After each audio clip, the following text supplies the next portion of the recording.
The air thickened, heavy with the scent of damp earth and something metallic. Rhys stumbled, catching himself against a wall slick with condensation. The lullaby, previously a comforting murmur, now pulsed with an unsettling urgency, pushing him forward. Before him, the passage opened into a circular chamber. A single tarnished lantern cast a feeble glow upon a floor intricately etched with a geometric mandala, a dizzying spiral of interlocking triangles and circles. He knelt, tracing the pattern with a trembling finger.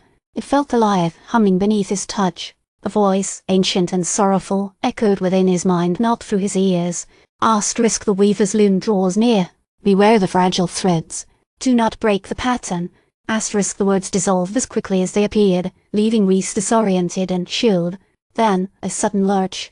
A floor vanished beneath him, the chamber dissolved into a swirling vortex of grey. He braced himself expecting impact, but instead found himself standing on solid ground once more. He gasped, taking in his surroundings. He was in a valley, but unlike any he's ever seen. Perpetual twilight reigned, casting long, distorted shadows across a landscape choked with vines. Colossal ruins, hinting at a civilization of immense power and artistry, clawed at the sky, but it was the structure at the valley's heart that stole his breath. It was a loom, vast beyond comprehension, a skeletal framework of obsidian and silver, threaded with countless strands of shimmering energy. It dwarfed the ruined city, pulsing with a power that seemed to vibrate in his very bones. The lullaby intensified, a siren's call drawing him closer.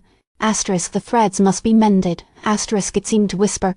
Vogel breathed the name, a tremor running through him. The mental presence was stronger now, a palpable force pressing against his mind. It wasn't a direct attack, but a suffocating awareness of being watched, scrutinized. Vogel was asterisk here asterisk. He caught a flicker of movement at the edge of his vision, figures cloaked in shadow, their faces obscured by the gloom. They were watching him, too, their intent unreadable. He felt their eyes upon him, cold and assessing. Rhys stood, his legs unsteady beneath him, his heart hammering against his ribs. He was a pawn in a game he didn't understand, a sacrifice in a ritual he couldn't comprehend. But he wouldn't break. He wouldn't yield. Show yourself, Vogel, Rhys called out, his voice echoing across the valley. What do you want?